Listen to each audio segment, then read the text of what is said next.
Warp Speed Weirdos, Episode 3, Those Old Scientists. Engage! You got a tricorder mind. I got a Klingon grin. Warp speed weirdos have a unique core. Two weirdos go all in. Warp speed weirdos watch the Trekkies soar. Deep cut, full tilt, begin. Yeah! Yeah! Yeah, and welcome everyone to Warp Speed Weirdos number 3. And I guarantee, for various reasons, this is going to be a very, very odd episode. All right, brief synopsis. Star Trek, the original series, which of course was from 1966 to 1969, followed the 5-year mission that turned out to be 3 of the Federation starship USS Enterprise NCC-1701 and its crew as they explore the galaxy, seek out new life and civilizations, and uphold Federation ideals in the 23rd century. Created by Gene Roddenberry, the show was built around the dynamic trio. Captain James T. Kirk, sometimes known as James R. Kirk, his logical first officer, Spock, and Sometimes known as Spock. Spock, and Chief Medical Officer Dr. Leonard Bones McCoy, with a supporting bridge crew that became iconic in sci-fi history. Jeff, how are you? Of course. Whoops. Oh, darn it. I'm so excited for the show. I'm hitting the wrong buttons. How are you, Jeff? I'm doing great. And I think all you really needed to do was reverse the polarity on the dilithium intermix. And I would have just popped right up. All right. Remember that, because after we're done recording, there's something I need to talk to you about. Okay? Now. Oh, do I have to get another ointment? No, you do Okay. Or you can just borrow mine. I've got plenty. For pretty much any ailment you might have. Though I would say wash the applicator first. Well, that just kind of goes with that saying, but it's important to say it anyhow. Well, you don't want to, we're just gonna go right past that right now. I do what I want. I do what I want. Darn it, it's cool when he does it too. Anyway, Jeff, you are going to be so excited about this because we have a sponsor this week. Oh my gosh, I am so excited. I know. I'm glad that it only took 2 episodes before a company realized how valuable we are as a property, and we're willing to shell out good credits for Gold Press Platinum. Yeah, now that's even more valuable than credits. That's all I'm taking. Yeah, Federation credits. I want Gold Press Platinum. Anyway, our sponsor for this week is Phaser Flakes, the breakfast cereal that makes you into pure energy, fortified with vitamins and warp speed goodness. And there's 2 flavors. This is the chocolate flavor. Here's the strawberry flavor. Okay. It's good stuff. Please check your grocery store for Phaser Flakes. You will enjoy it. It's the taste that can't be replicated. That's true. All right. Wow. Let's talk about the original series. All we're going to go into today, and we went really long last episode. We did. We were did. still finding our footing. Right. So bless our hearts. And bless our warp core hearts. This episode should be hopefully a little shorter, and more action packed. And I think so far it's hitting the mark. So, we should just wrap up right now while we're ahead. I know. Good night, everybody. We're going to talk about the first season. Do a really, really brief talk. I mean brief on each of the episodes. There were 29 episodes, I think, in the first season. And then we're going to wrap it up with our 5 favorite and least favorite episodes in that season. So again, this is only season 1. All right. So real briefly, let's talk about, excuse me, who the main cast, and we're going to go back and forth. You're on the show notes, right? We have show notes? Yes, we do. Of course I am. Okay, good. First, of course, was William Shatner as Captain James T. Kirk, the commanding officer. Mm-hmm. Mm-hmm. And now I get it. I get it. Okay. Then there's Leonard. Yeah. Once again, bless our hearts.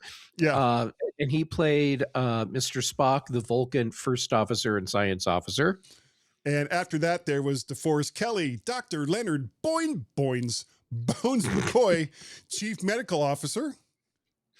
And James Doohan, who played Montgomery Scott, he was the chief engineer and apparently also the resident alcoholic.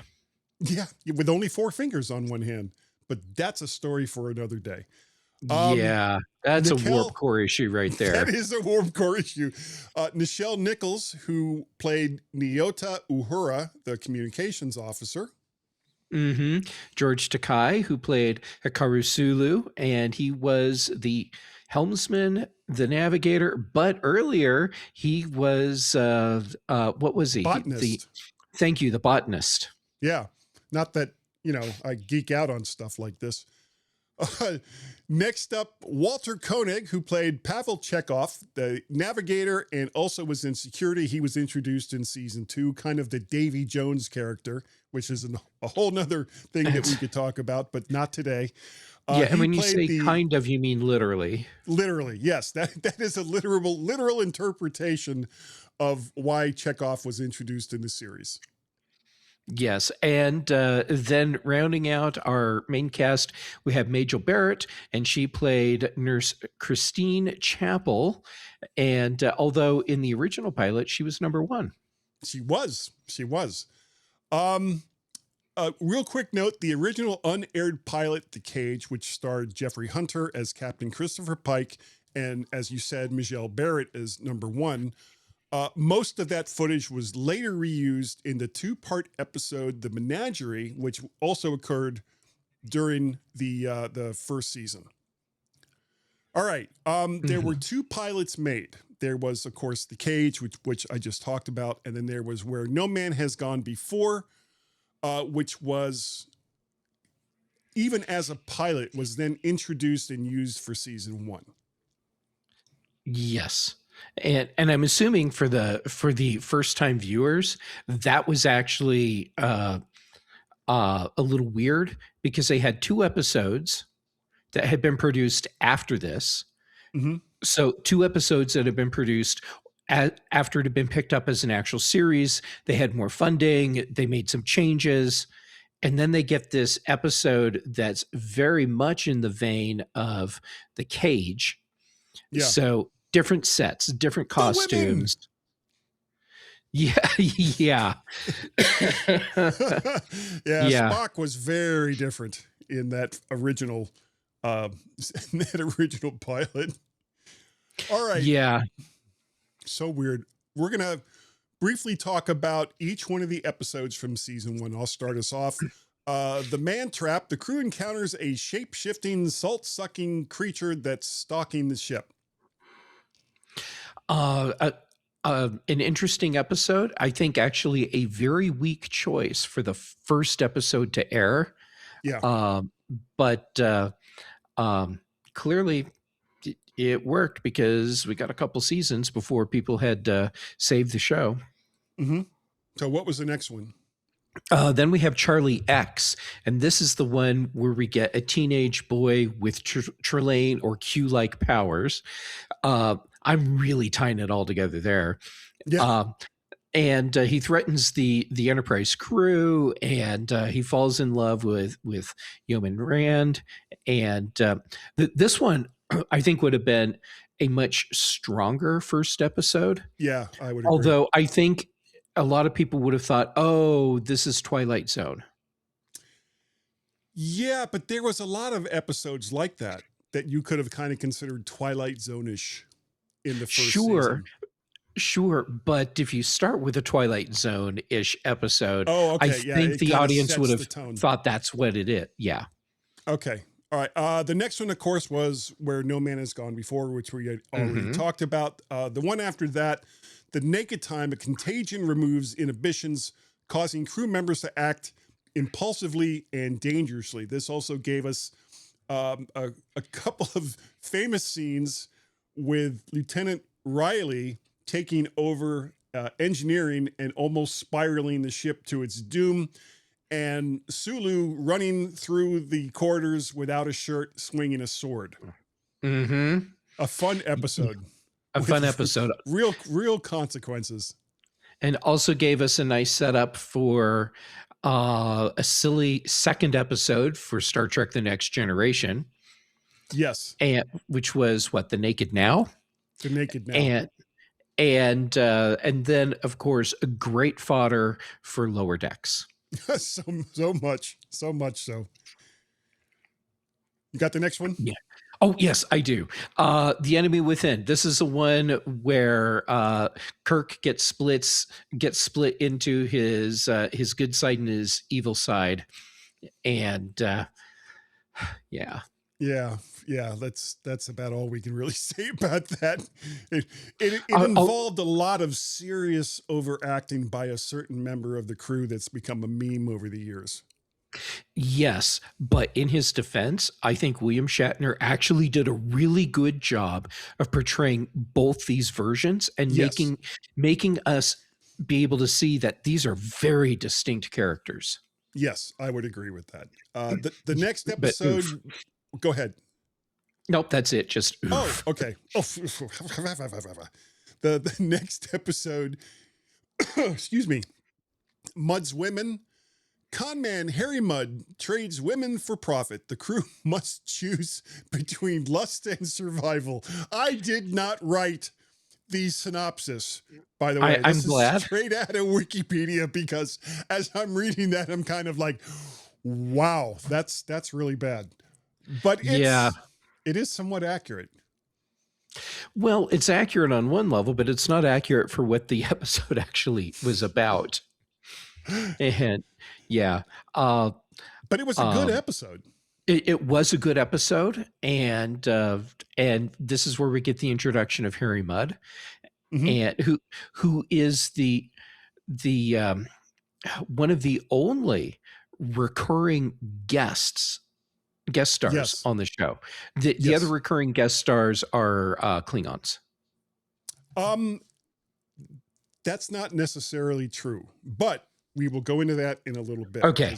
There's a story that I found in doing the research for this episode that I didn't realize. The next episode. Oh, no. You got the next episode. What's after that? What Are Little Girls Made Of? And this is the one where Christine Chappell is reconnected with her former fiance. And then we learn a lot about what it means to be human and an android. Also, penis rocks. Penis rocks. Oh, yes. And also Ted Cassidy, who was better known as playing Lurch in the Addams Family, is the main bad guy android in this episode. Yeah. And he's great in everything he does. He is. But, unfortunately, because of his size, he was really kind of limited into what he could do. Yeah, but at least he was a working actor. Good for him. He was. The next episode was Miri. The crew lands on a planet where the adults are dead and the children are ageless feral onlys. This was another really kind of odd episode. And Rand had a big part in this episode. This is kind of where you find out that that she's got a thing for Kirk. Yeah, I mean, that was interesting. But the way we find out really that she has a thing for Kirk plays into some issues with age-related relationships that don't age well. No, they really don't. But again, you have to remember, this is a show from the 60s. Yeah. You got the next one, I think. Dagger of the Mind. And this is where Kirk and Spock get to visit a rehabilitation colony. It's Star Trek space jail. Yeah. And it's for people that are insane. And then we get to see just how insane the asylum keeper actually is. And this episode, we were talking just a little bit ago about how there was a reoccurring, not so much character, but a reoccurring actor. Oh, no, reoccurring actors. Yeah, that's definitely a thing. Okay. So the guy that played the kind of insane guy that managed to get onto the ship, number one, he had nightmares from what I've been reading about this episode. It was really hard for him to let go of this after he did it. But then later on in, I think it was season 3, I'm trying to find it now. The Omega Glory. He then played the captain of the Constitution class starship whose entire crew got crystallized.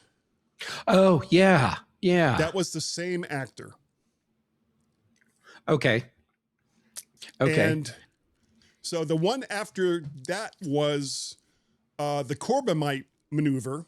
And this starred a very, very young, not Ron Howard. It was his brother, Clint. Clint Howard.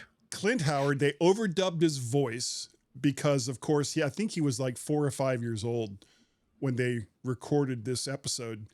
And, having an alien going, wow, I'm going to kill you all in like a 5-year-old voice probably would have, but no, that still could have been pretty good. I think that would have been great. It's, I think it would have fit well with other things they did, like in The Cage, where you have women who are in makeup as alien men. Yes. And then you have other voices. So you have male sort of voices going along with that. And it was just a very kind of mentally disorienting thing as you're trying to parse through what it is you're seeing. Clint's voice could have worked, or it could have just been way too silly. I don't know. Yeah, this was not, I think this was actually a pretty good episode. It kind of also dealt with fear and not so much nation building, but the kind of hyper, we're the best, and you guys are just kind of trash, because the small ship was part of a much huger ship that was dragging the Enterprise off to some planet where they were going to put the crew members on a Class M planet and then destroy the Enterprise. And they were from the first Federation. So, whoever the writer was like running out of ideas. He's like, well, we got the Romulan Empire, we got the Klingon Empire, we've got the Federation. What's left? First Federation. That's all I got. Well, I have a thought on that, which might simply be because we have so much more Trek, and I think in many ways it's grown up since then. Yeah, it might have been a thing that the writer was doing to help, like, really establish that even though we think we're at the top of the food chain, like you were saying, right, that there's always someone bigger, better, and badder. And here's the Federation, supposed to be the biggest and baddest and most awesome. And they find out, no, there's another one before us. Yeah. And it was way bigger and badder. Yes. Apex predators, definitely. Why don't you take the next 2? That would be Menagerie Part 1 and Part 2.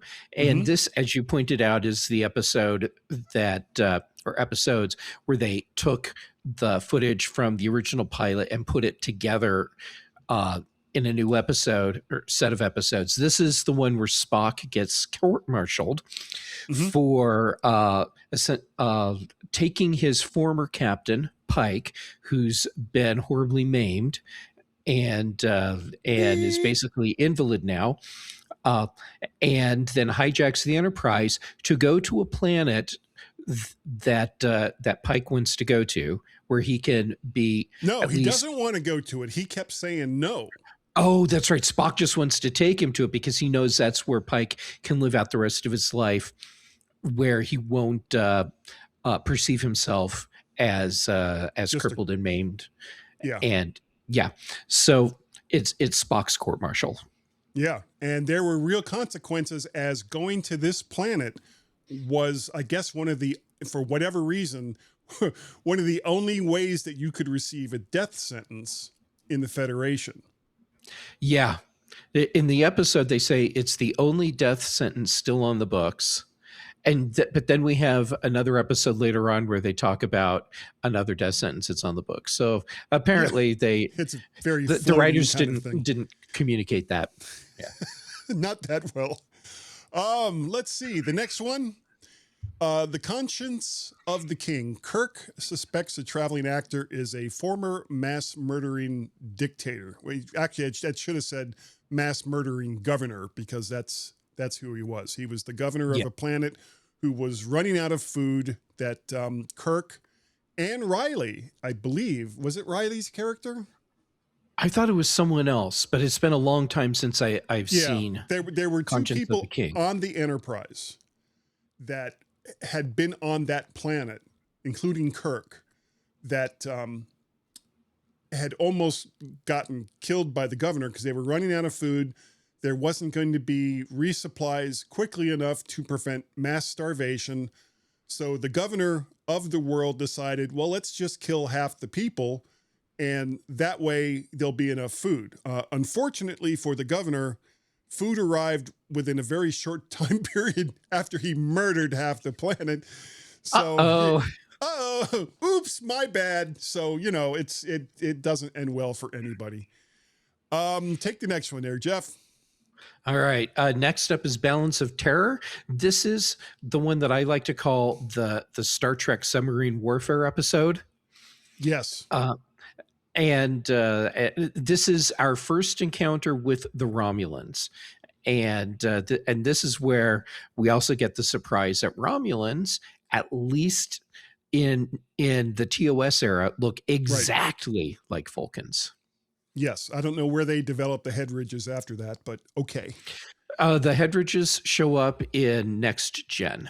Yeah. Yeah. And Mark Leonard plays the captain of the Romulan ship.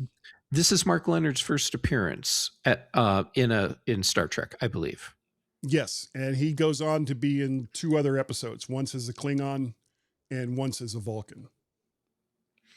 From what my research said. I don't remember him being a Klingon, but okay. Yeah, he was a Klingon. I believe during the TOS era, Mark Leonard was the actor that, as a guest, appeared in more episodes than any other guest. Yes. Next episode, Shore Leave. A planet offers perfect illusions, but the crew's fantasies become lethal traps. You got giant rabbits and all kinds of odd shenanigans going on. Yeah, shenanigans is a key word here. Shenanigans aplenty in that episode. Yes. Grab that next one. I don't want to talk about that one anymore. Yeah. Okay. The Galileo 7. This is, this is a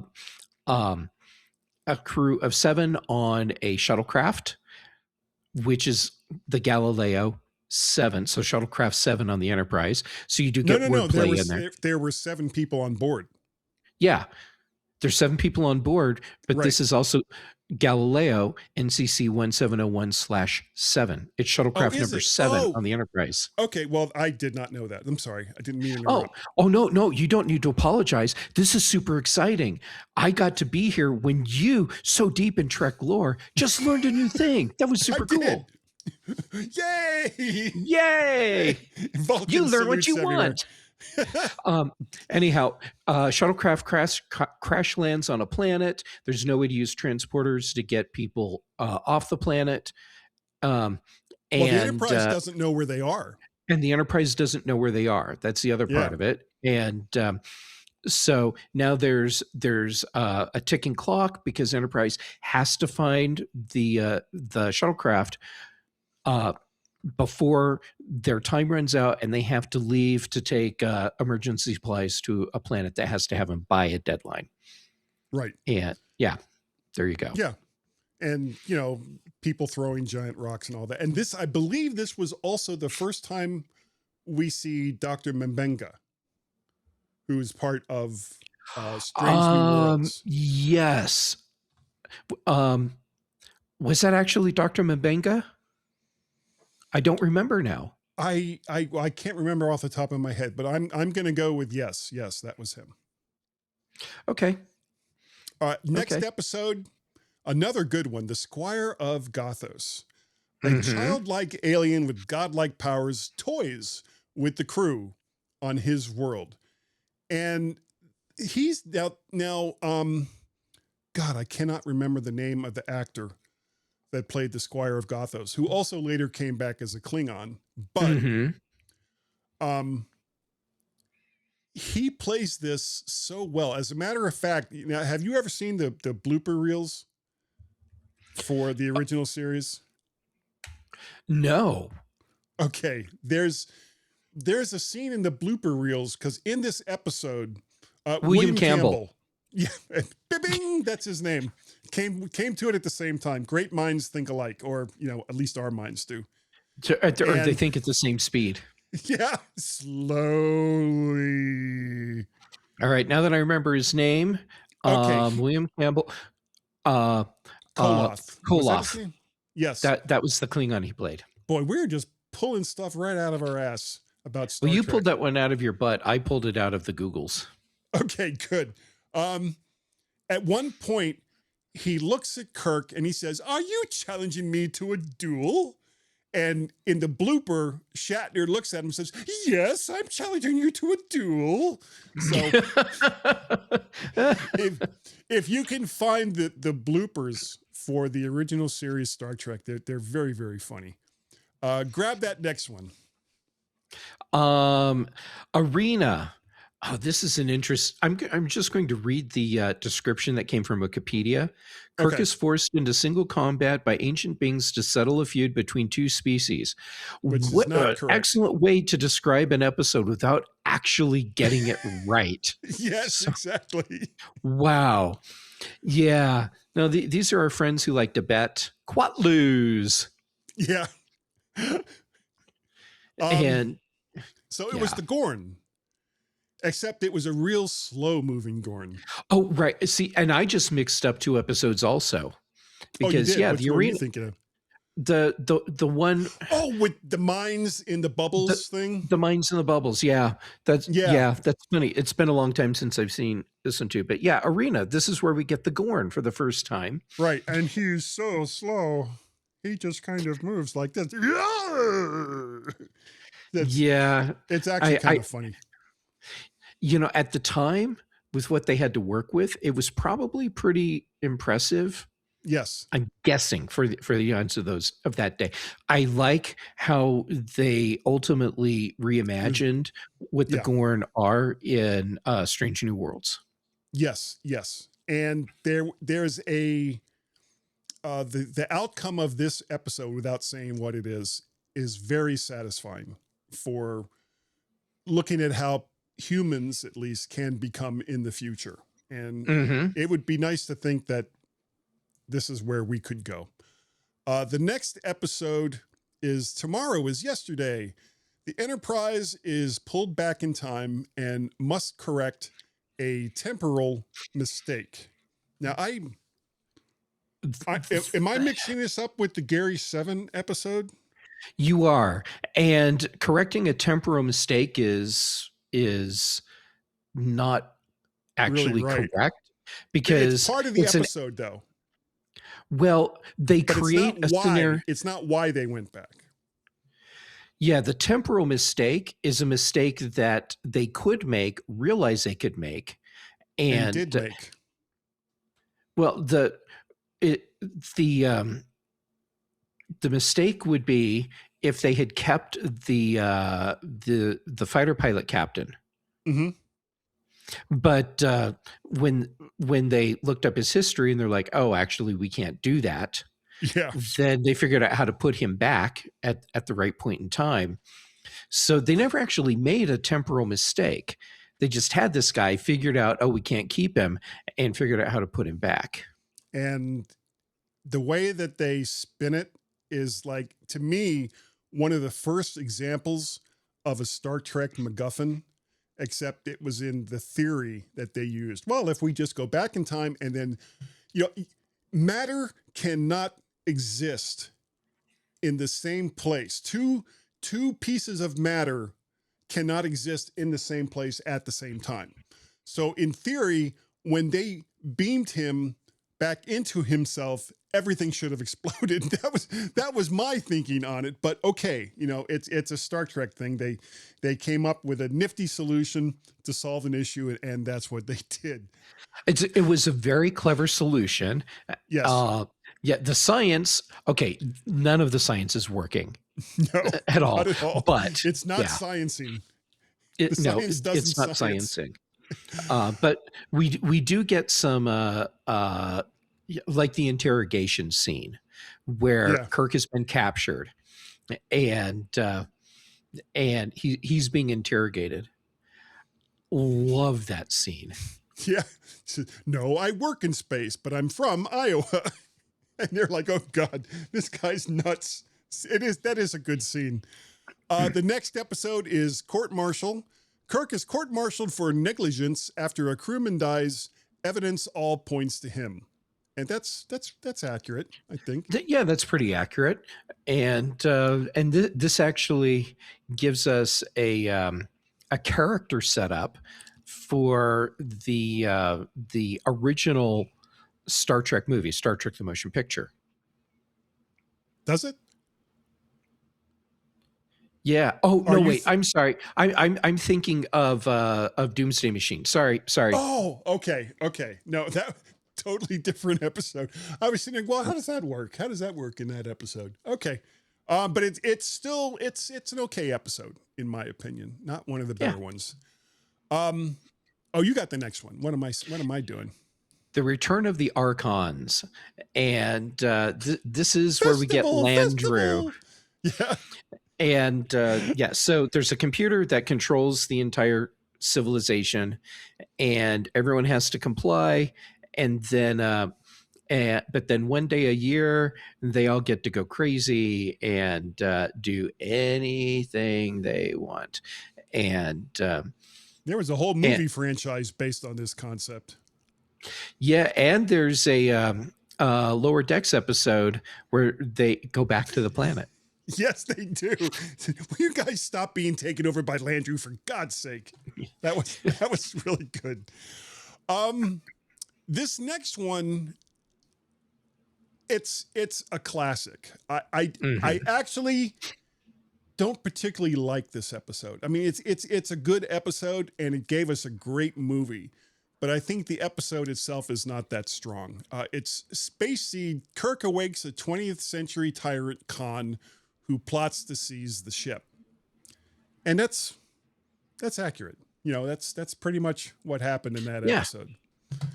But I just think the concept behind it, and I think part of the reason why it doesn't work is that in the 1960s, it probably seemed like 1998, 1999 was like a millennial away, but it really wasn't. And that's the time frame that Khan and his crew supposedly escaping Earth just after World War III, or in the process of World War III the eugenics wars. Yeah. Right. So for me, it just kind of, it was okay when I first saw it as a kid, and of course in reruns afterwards, but it didn't do that much for me as far as a regular episode goes. Yeah, it's interesting though that this episode is seminal. It is an anchor point for so much Trek lore that happens after that. Yes. And it's still kind of going on today with Strange New Worlds. Yeah. It was a big thing in Enterprise. Mm-hmm. Like they had a multi-episode arc that tied Yes. directly into Space Seed. Yeah, and then we have a main character on Strange New Worlds who's a descendant of Khan. Mm-hmm. Um, it it's played out in other Trek properties as well, although they had to play with timing because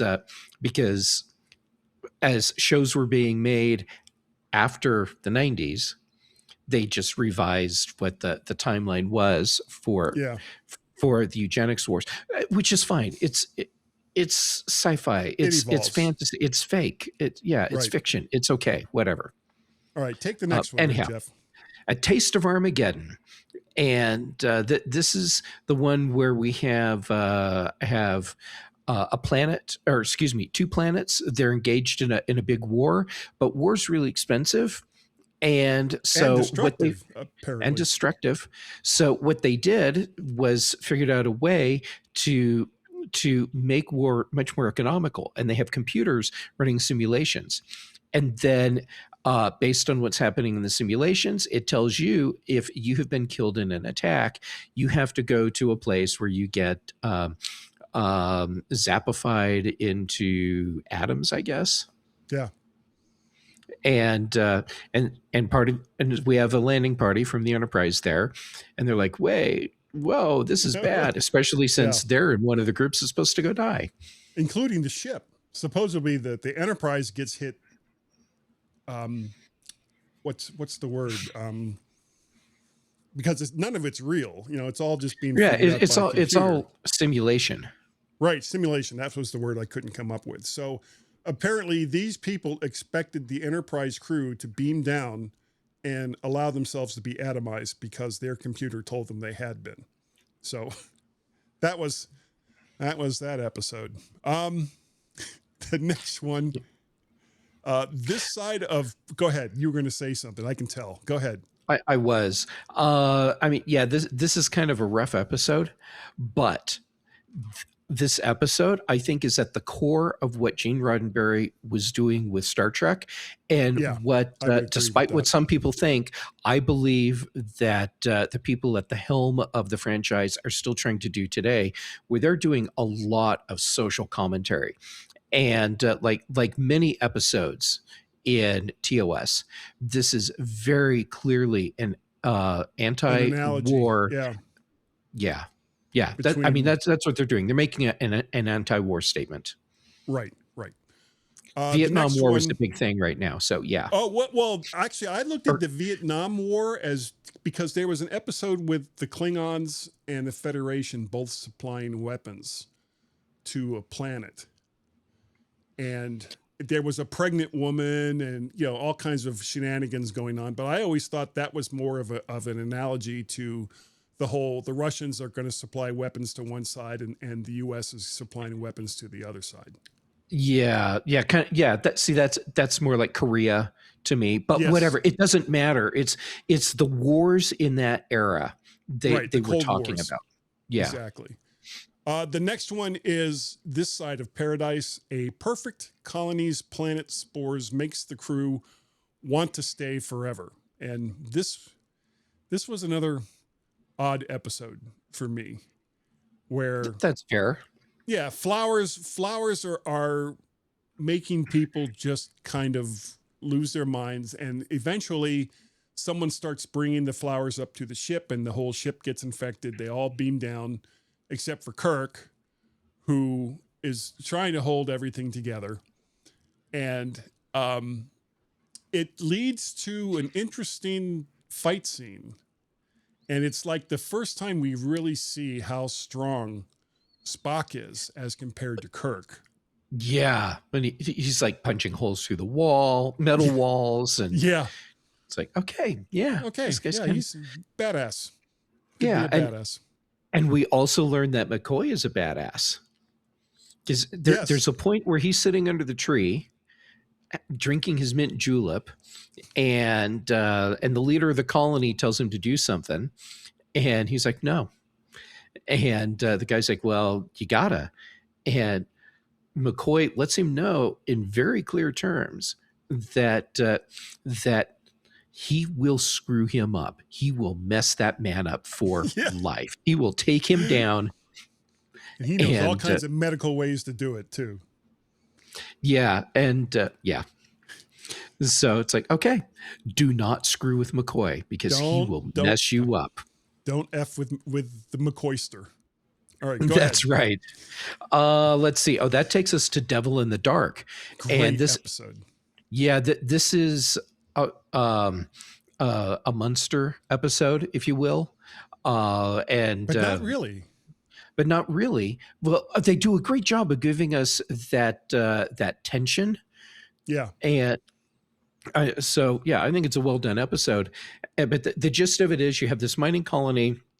Miners are being killed by what they're describing as a rock monster. And when we finally discover what it is, we do have to deal with 1960s budgets and technologies for making a Rocky Lump Monster thing. Should have had the B-52s do the theme song. They were too young. Yeah. And but anyhow, that's a Suno idea right there. But go ahead. Sorry. Yeah, but anyhow, so we end up discovering this is not actually some evil creature. It's very intelligent and it's trying to protect its babies. Yes, a really, really good episode. Next one, Errand of Mercy.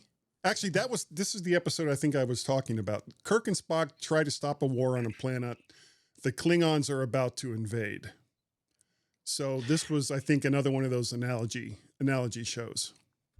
Yeah, and well, the Errand of Mercy, the Federation and the Klingons are both trying to claim a planet as under their jurisdiction.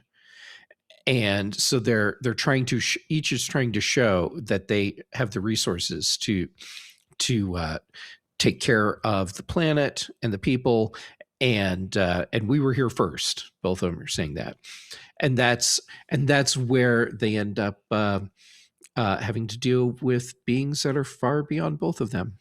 Yep. Grab that next one. The alternative factor.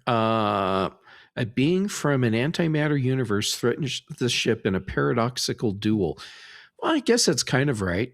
You have this is the one where we have a scientist, Lazarus, and Lazarus from like an antimatter version or antimatter universe, so parallel universe. And this is another ultimately anti-war episode because they're both dealing with an ultimate Armageddon situation. And in the end, the positive matter versus the antimatter version realizes that the only way to save everyone, both universes, is to sacrifice himself and his unwilling antimatter version of himself. Right. In that kind of space in between that they were always going into before they would switch out. And I don't know the actor's name that played Lazarus in this, but he did a really good job. He did. And I believe this is the first instance of a parallel universe storyline in Star Trek. Yes. Okay, the next one, this is another classic episode, The City on the Edge of Forever. Kirk, Spock, and McCoy travel to 1930s Earth to repair a timeline that had been altered by McCoy. And because McCoy gets shot up with some kind of compound accidentally, and he goes a little bit nuts and somehow manages to beam himself to the planet where the Guardian of Forever is, and goes through there, entering into 1930s Earth and changes the future. And the moment he does that, the Enterprise disappears. Everything that they know is gone. And the only reason why they haven't disappeared as well is that they're within the realm of influence, I guess you could say, of the Guardian of Forever. So Kirk and Spock have to go also go into the Guardian of Forever and try to stop McCoy from doing whatever it was he was going to do. And if you haven't seen this episode, I don't want to say too much about it, but it does feature a very young Joan Collins. Mm-hmm. And it's one of the first times in the series. And I don't really count the Android episode as this, but it's the first time in the series where you really see consequences to actions that crew members take, and that the things that they have to do to make things right, even if it goes against what they personally want or believe. Mm-hmm. And it's a classic episode. It's done really well.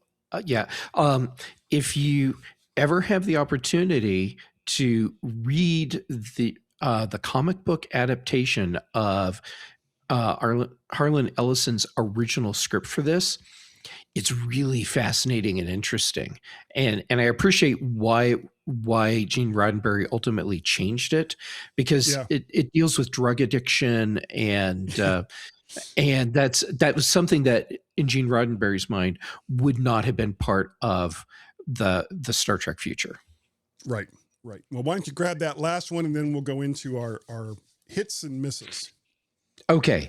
Operation Annihilate. This is the one that I call the Flying Pepperoni episode.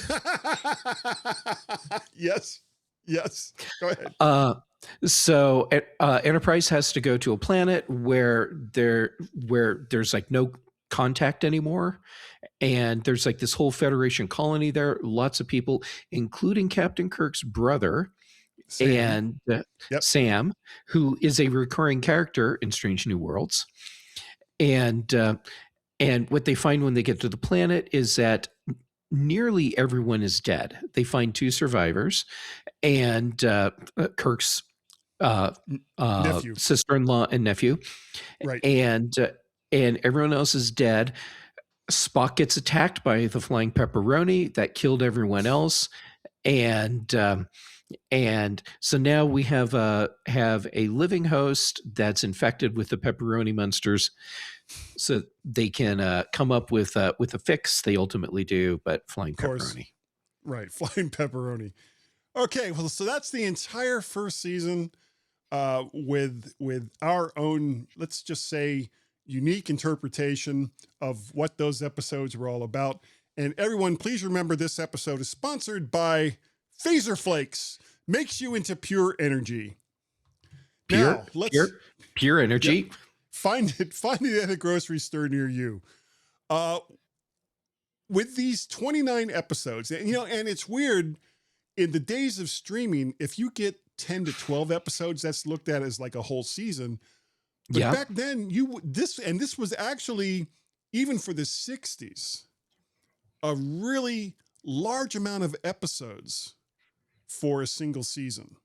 Most of them were like in the 24 to 26 episode range. This was 29 episodes. So they had the cost of special effects. Oh yeah. Let's talk about the ones that you really liked from this season. What's your first one? I'm going to talk about my favorites in airing order as opposed to favorite versus not favorite. So one of my favorites actually is Where No Man Has Gone Before, because I really enjoy getting to look at I enjoyed the story, but then getting to see what did Trek look like with sort of the crew we were going to have before it really came together and they got the funding. Because this was just a new episode done with the sets that had been made for the cage. Right. And remember as well that there was a question, or at least there's been a question posited, who was actually the first officer? Was it Mr. Spock or was it Gary Mitchell? And it's never really been answered. And at the end of this episode, it doesn't matter because Gary Mitchell's dead. Right. Yeah.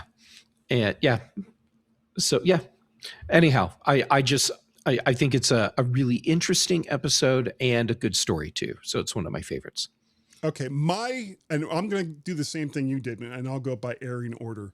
My first really good episode, in my opinion, from the first season was Charlie X, the teenage boy with the reality warping powers. Some of the things that they did were truly horrific, with like the woman coming around a corner without a face at all. Oh yeah.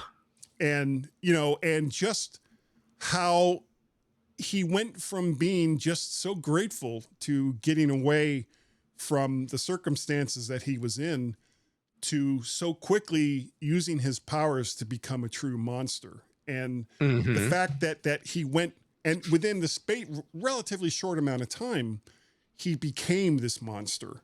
And to me, it was a really good early episode. What's your next one? All right. I'm going to go with Mudd's Women. And I will go with that one as well, as far as airing order goes. Go ahead. Yeah. First, the character of Harry Mudd, I think is really interesting. And I like that it's versatile enough that you could have this kind of syrupy sleaze snake oil salesman character, but then later on that same character, and it's still believable as the same character, can be comedic. Yes. And you know, I was just thinking about this. You know what other episode he might have done well in? Trouble with Tribbles. Yeah, instead of Cyrano Jones. Right. Have him. Right. That would have been fun too. And I'm glad they didn't, though, because I think it would have detracted from the rest of what they're doing in the episode. Yeah, but that's true. He absolutely could have been used in lieu of Cyrano Jones. But no, I like the whole thing they're doing with how people are pressured into having to project a specific image based on society, and the harms that go along with that. Yes, I mean, they're clearly making a very big social statement here, and it totally works. It does work. My next favorite episode is Dagger of the Mind, which is where they go and they visit the planet, and they've got that machine that's supposed to rehabilitate. And the way that they kind of showed it, like when Kirk is sitting in the chair and there's a psychologist from the Enterprise that's kind of putting, images, the happy and thoughts into his mind. Right. And then when the doctor takes over and starts doing the same thing, but turning it around to where it's like, oh, you want this woman so bad, and now she's gone. And he immediately turns it up to 10. And Kirk is just like losing his mind in the chair right away. And the ending of it, it is. And the ending of it where the doctor falls into the chair while it's on, but there's nobody at the controls. And it like completely wipes his mind. Yeah. It would be very easy for me to put this as one of my favorites as well. But I know we're trying to limit how many favorites we have. Yeah, just 5. So this one gets honorable mention for me. But okay. So I'm going to pick Menagerie, and that's a 2-parter. So I'll pick both as one episode. Sure. Fair enough. I really like getting to see the Cage content, and the Cage. If you've never watched the Cage, that's a really, really interesting episode. As a standalone, if you can find it. Yeah. If you have a subscription to Paramount, the Cage is one of the episodes that you can really? see. I'm going to have to check that out. I wasn't aware of that. Yeah, and you get to see part of Spock that we never see anywhere else. Like when Spock ends up having to take control of the Enterprise and start making command decisions, and they are not popular decisions, but they're also the right decisions. But anyhow, just the getting to see the Cage, the Pike storyline, And I wish that Jeffrey Hunter had been available so that he could have actually acted in this episode, but he just simply was not available. So they put someone else in, and then did the whole thing with making him unable to speak, right? So that it would right. work. And the very last bit where they show him kind of walking away with the woman, I can't remember her name, and kind of Vina. smiling and waving. It was from like very, very far away, so you could not tell that was not Jeffrey Hunter. So yeah, well done. Okay, Yep. My next one for a favorite, and I know a lot of people aren't going to agree with this, but I really loved this episode, and it was the alternative factor with the matter and antimatter universes, with Lazarus going in between, and the decisions that Lazarus makes to save both universes, the ultimate self-sacrifice, to be locked forever in with basically a madman.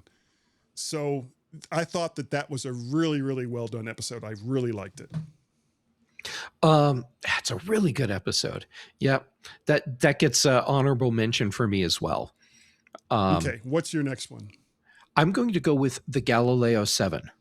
Oh, and I know that it's straight up a rewrite of a movie, a World War II movie.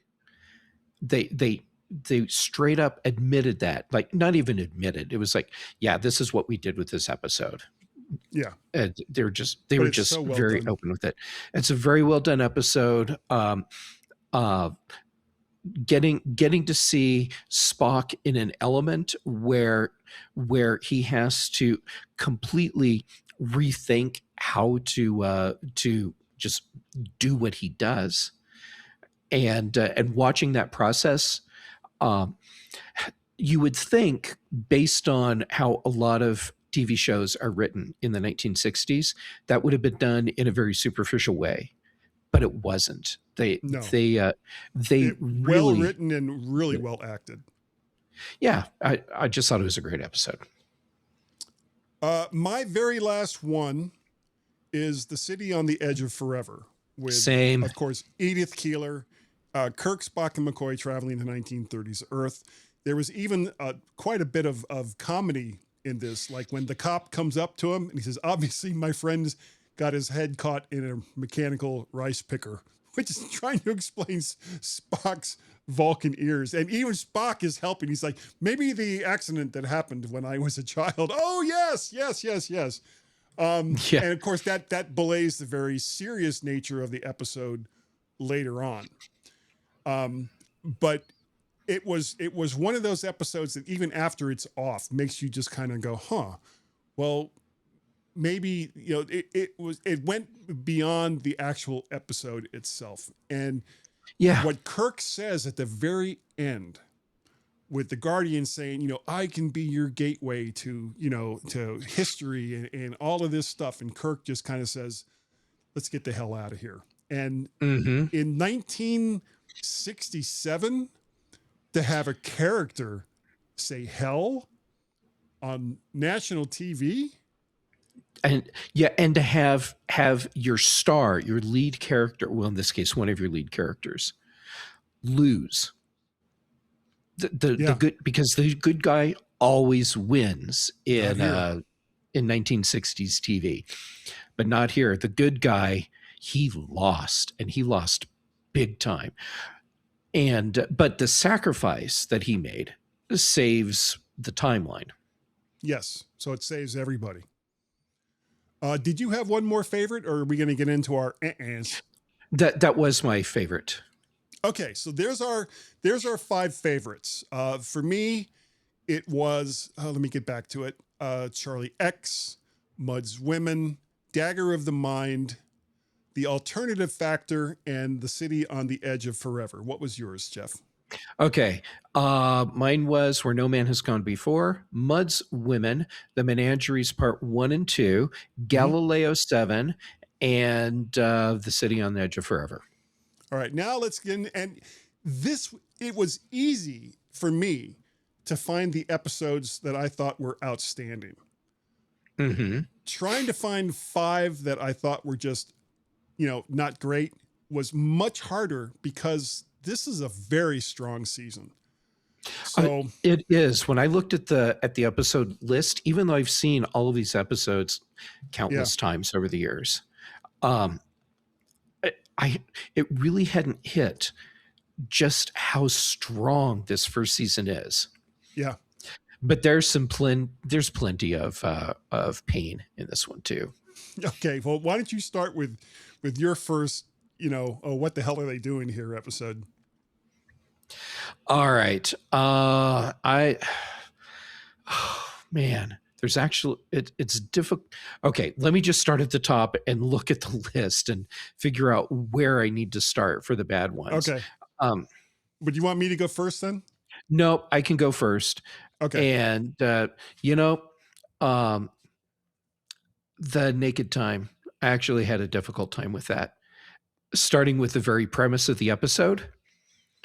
And I read a thing later on about the episode where the actor who played the crewman on the away team that brings the contagion back aboard the Enterprise, they go to shoot the scene. He's like, I can't do that because this makes no sense. There's no reason why this trained professional would take off part of his protection suit and expose himself to the contagion. Yeah. And the director ultimately said, it doesn't matter. It has to happen for the rest of the episode to work. So do the stupid thing so that the episode can work. And yeah, there is just enough in this episode to make me go, oh, come on. Even as a kid, I was like, yeah, huh. Why the hell would he do that? Yeah, and then even when they do the follow-up to it, The Naked Now in Next Generation, which was their second episode, I'm like, wow, if this is what they're going to do with Next Generation, we're going to have a problem. Wait until we get to first season of Next Generation, because it's going to be like, the hard part is going to be finding the good episodes. Yeah. But at least it'll be easier than finding 5 good episodes from the first season of Deep Space Nine. That was a freaking dumpster fire. Yeah, it really was. I'm glad it didn't get canceled, but yeah. Okay. Yes, you. First season of Deep Space Nine, and it did get, considering the rest of that series, it got so much better. But we'll talk about that if assuming that we get to that. For me, I was kind of stuck to pick my first one in order of appearance. The very first one that I thought about was The Man Trap, but I ended up going with Conscience of the King, where Kirk suspects the traveling actor is a mass murdering dictator. To me, it just didn't ring true with everything that we know about biometrics and being able to identify through DNA and all the rest of that today. Even back then, it seemed to me like, well, there would have to be a way other than just looking at a picture of the guy to say, this is the governor that killed half the planet's population. But you have to kind of throw that out the window and accept the rest of it. This was not a good episode for me. It's an episode that doesn't age well. No. And part of that's because it was written with the scientific knowledge of the day. And that's how all these shows get written. And with the speculative knowledge they had at this point, I don't think anyone would have come up with the idea of, let's do genetic profiling on the person. Or even fingerprints. Yeah. But even still, okay, fingerprints would have worked. But even now, we know in hindsight, fingerprinting actually doesn't work because there's literally no evidence to show that fingerprints are unique. It's just an assumption we're making. And anyhow, but that's not the point. The point, I get what you're saying. Yeah, I didn't enjoy that episode. So what was your next one? I actually have a let's see. So I started with Naked Time, and I really want to pick Miri, but it gets honorable mention. And I'm going to go right to Shore Leave. Let me find that. That's one of mine too. Go ahead. Okay, so shore leave. This is the one where Enterprise beams down to a planet that they discover is a planet where their thoughts become realities, and it goes horribly wrong, and people are getting, like, McCoy even gets impaled by a jousting knight. Oh yeah. I was trying to remember how he was supposedly killed in that episode. Yeah, and yeah, and in many ways, it's sort of like Westworld in space, Yeah, and and there there's so many great concepts in here, and yet it is done in a it's way that clumsy. it's very clumsy. Thank you. It's clumsy. And then even in the end, when they figure out, oh, this is what's happening on the planet, and it's actually like a shore leave planet, and this will be great. Um, Everyone can come use it. You know what? You just had people go through some of the worst trauma they could possibly imagine, Yeah. and with a flip of a switch, now you're like, oh, it's okay. Let's all go play. Yeah. It's now the intergalactic Disneyland. Um, the next one that I didn't particularly care for, even though it's a well-liked episode in a lot of circles, is Return of the Archons, the Lazarus, not Lazarus, Landru, the Landru episode. Yeah. It got on my nerves, because they really pushed the whole kind of mind control thing that was going on with Landru and the population. And it just seemed to be overdone and not particularly well written, in my opinion, even though, what they did in Lower Decks, though, was brilliant. When they brought it back for Lower Decks, that was good. I like that. But again, it was like a throwaway line in Lower Decks, which is really all it deserved, in my opinion, for this episode. Yeah. And I will always remember Captain Freeman saying, "Don't make me contradict you into blowing yourself up again." Yeah. Oh, I'll be sorry. good. I'll be good. Yeah. Oh, so good. It's Lower Decks. I can't wait until we start doing Lower Decks. What's your next one? My next one is oh man, this is actually kind of difficult. Because I'm at the point now where I'm looking at episodes, and there are, it's like there's some bad stuff, but I think I've already hit all the stuff that's actually really bad in the season. And now it's, which episodes do I like the least? Right. Which I knew that was where this was going to go. And season 2 is going to be even harder than that. Yeah. Yeah. And so, I mean, part of me wants to choose Arena because the Gorn is so slow. But it's actually, I mean, there's a lot of really interesting stuff that's happening in the episode. Yeah. And part of me wants to pick Court Martial, except that's actually a really well done episode. Yeah. So I can't pick that. And I mean, okay, maybe Return of the Archons for me as well, because in the end, it's actually kind of a silly episode, and it also sets up the trope of Kirk is smarter than a computer, and he can have a computer think itself to death. Right. So that never happened after that, though.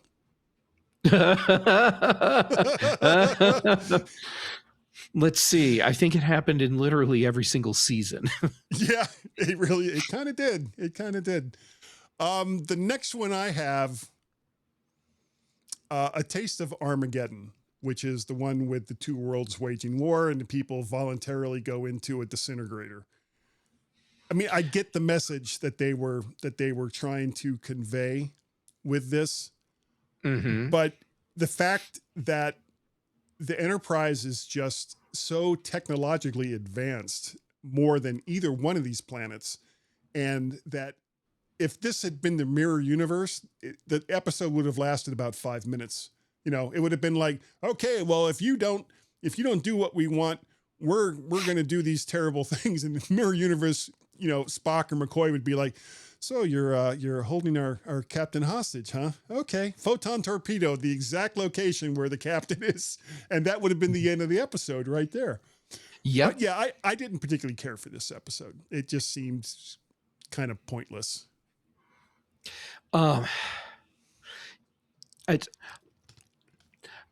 Okay, this is an episode for me because I'm going to go with you on Taste of Armageddon, but not because I don't like the episode.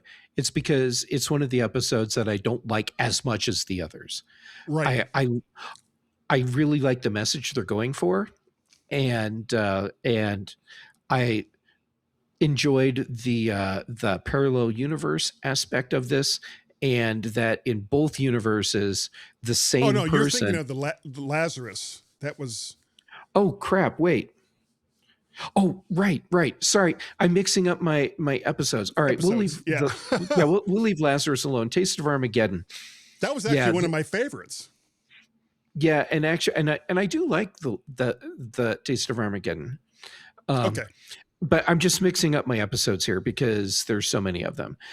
So back to Taste of Armageddon. This is the one where your number's up because the computer said so. And it just I feel like the execution of the episode could have been better. And like I said, I don't dislike the episode. It's just not one of my favorites. Right. And the whole war waging, at some point, both sides have the same weaponry, because you can't sit there and say, oh, well, we've developed this weapon that will, turn your planet inside out and killing everyone, because then the other side says, well, we haven't seen that happen, so you can't prove that it happened. So therefore, we're going to ignore the fact that you said you could do that. So it was one of those kinds of things where the war would have gone on forever, because both sides didn't want to destroy their own planets, but they were perfectly capable of, sending their population into nothingness. Which again reminds me that, remember, our sponsor for this week is Phaser Flakes. Oh, yeah. All right. See, so I got to come up with one of those for each one of these episodes, I think. But okay, go ahead. Now you're committed. All right. So everything you just listed off about what it is that was bothering you about this episode plays into exactly why it was an amazing allegory for the Cold War, which is when this episode came out. Yeah, I would go along with that. Do you want me to just go ahead and say my last one? I don't. Do you go have ahead. any more? Do you have any more? Or was that? I do have one more. It? Okay, go ahead. You do that one. All right. So my last one is Operation Annihilate, because it's the concept is really interesting. Like, we're out in space or on other planets. There's things that we don't understand, and we have to deal with just naturally occurring life forms that might be very hazardous to us. Okay, that concept is really interesting. The implementation here, ultimately, I love the concept. I didn't enjoy the execution as much as I could have. I don't hate the episode. It's just not among my favorites of the season. What was it you called the monsters in that episode? The flying pepperoni. Okay, the one that I've heard, I just remembered this. The one that I heard was plastic space vomit. Oh yeah, that totally works too. That totally works too. All right, I've got one more for this season that I didn't it wasn't one of my favorite episodes, and it was This Side of Paradise. The perfect colonies, planet spores, make the crew want to stay forever. It just didn't do much for me as an episode. And so, it's and almost every single one of these episodes in the first season is one of those where, you're watching TV and you're flipping through channels, especially in the 70s or 80s. And a Star Trek episode is on, UHF channel 20 or whatever. Uh-huh. And you're like, oh, it's from the first season or whatever. Oh, I remember this episode. This is great. I'm going to watch it. And you stop and you watch it.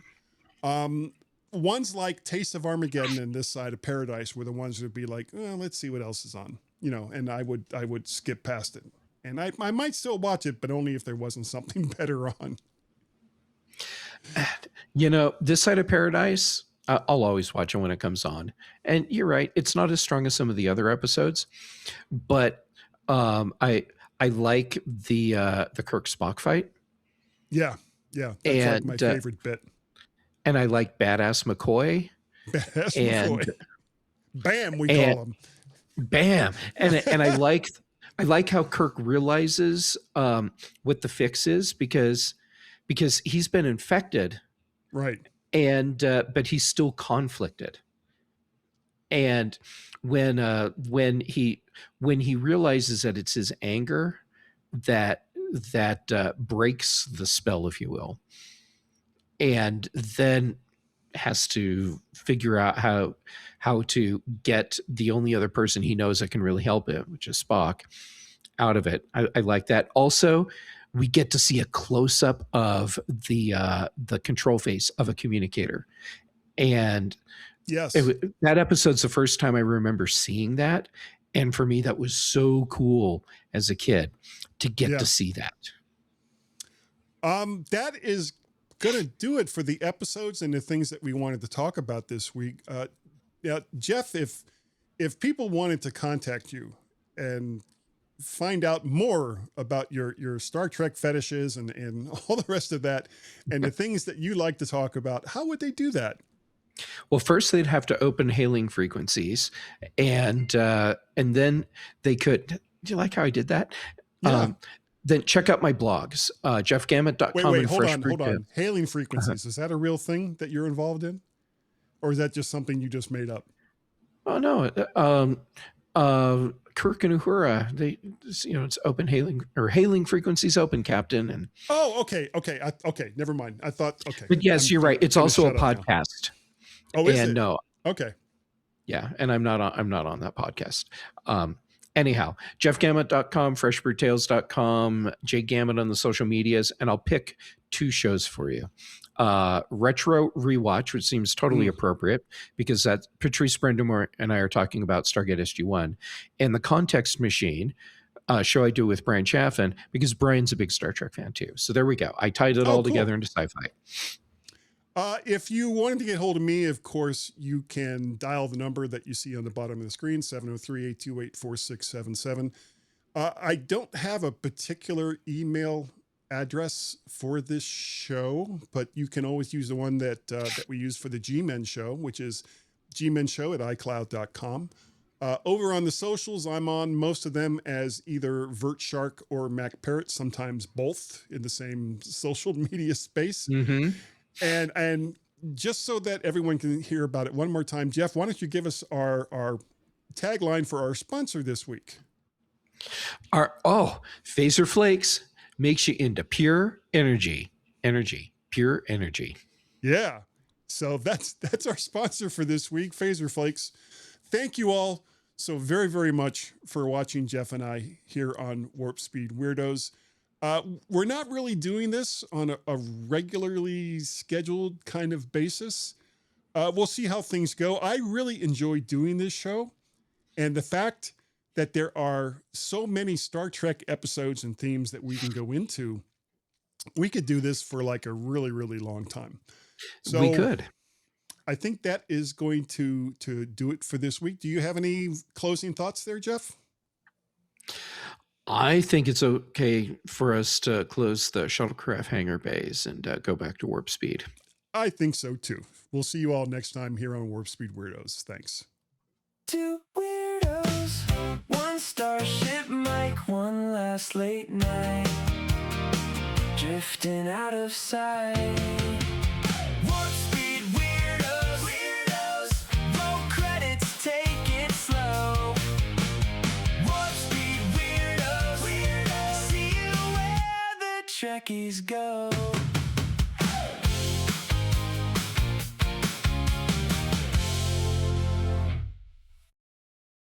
I'm just frustrated.